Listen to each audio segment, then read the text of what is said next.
वैद्यनाथ पंडा संपादक विरजा कृपा साहित्य परिवार मुख्य संपादक। सर जो कार्यक्रम होची से विषय कहतो आज हूँ परिवार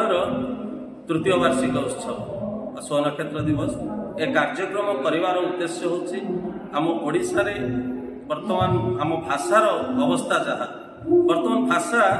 विलोप हवा बसलानी घरे घरे आ बाप मार शब्द शुभुनी बाप मार उच्चारण शुभुनी मम्मी डैडी मम डी एसबू। विरजा कृपा मुख्य उद्देश्य होची विरजा कृपा साहित्य परिवार ओडिया भाषा को प्रमोट करेबो ओडिया भाषार उन्नति पाई चेष्टा करिवो घरे घरे जागृत करेबो जे ओडिया कोन मातृभाषार महत्व कोन मातृभाषा केमिति करिबा मातृभाषार डेवलप केमिति करिबा जेमिति हमर ईस्टर्न कल्चर पसि आउची आ मातृभाषा बोध होय आमे हृदयगम करछु आ कोडे वर्ष पर मिलेबनी हम मातृभाषा विलुप्त होई जिवो हम मातृभाषा विलुप्त होला परे हमर जो पूर्व पीढ़ी माने थिले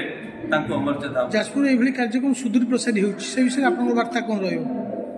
ये आज जो ये वार्षिक उत्सव होती आज जी लोक समागम है गोटे भाषा अनुष्ठान रे भाषा एमती लोक हवा विरल आज 150 ରୁ 200 लोक भाषा प्रेमी समागम होती जहाँ आलोचना हृदयगम कर गला बेले आमको बहुत प्रशंसा कर उद्यम एवं यार प्रभाव लोकों पड़ी आगक आम यही कार्यक्रम कर आज उत्सव आमको प्रेरणा 100 गुण देती भाषा योद्धा ये भाषा एवं कवयित्री मानू गोटे फोरम रे बसाई सेमानंकर काव्य कविता को लोक निकट में पहुँचाइबार गुरुत्वपूर्ण भूमिका ग्रहण करें साहित्य अनुष्ठान एवं आज तार तृतीय वार्षिक उत्सव। यही उत्सव अवसर में विभिन्न क्षेत्र में कृतित्व अर्जन करथिबा प्रतिभाधर मानू संबर्धित करा सहित आउरी मध्य यार वार्षिक मुखपत्र विरजा कृपार शुभ उन्मोचन आदि हबार कार्यक्रम स्थिर होइछि। आनंदर विषय जे साहित्य पाई सरकार वर्तमान भाषा सहित साहित्य को जोड़िथिला बेले एवं सामग्रिक विकास पाई चेष्टा करुथिला बेले विरजा कृपा साहित्य परिवार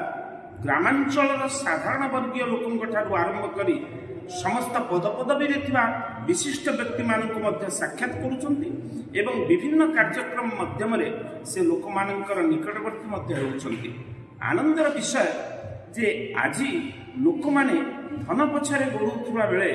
ये अनुष्ठान लोक मानक भितर स्नेह सौहार्द्य एवं विशेषकर एक पारिवारिक संपर्क सृष्टि करने प्रयास कर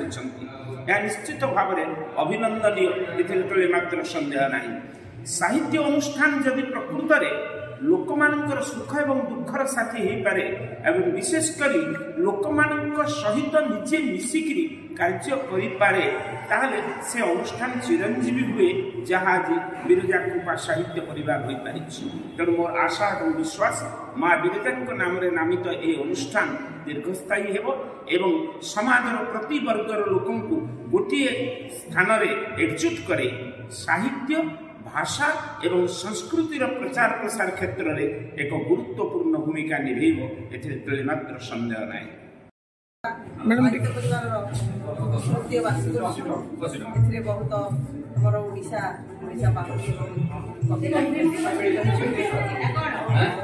प्रथम अधिवेशन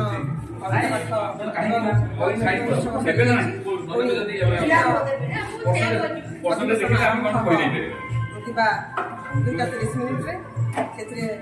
बहुत अतिथि मान संबर्धित बहुत प्रतिभा संबर्धित अन्य प्रतिभा अच्छा संबर्धित पाखापाखि विरजा साहित्य कृपार केते सदस्य पाखापाखि अच्छा सदस्य केते अच्छा आमर प्राय 300 ରୁ सदस्य परिवार सबदिन प्राय लेखा आसे समीक्षा को प्रत्येक दिन पूर्व उपस्थापन करा जाए।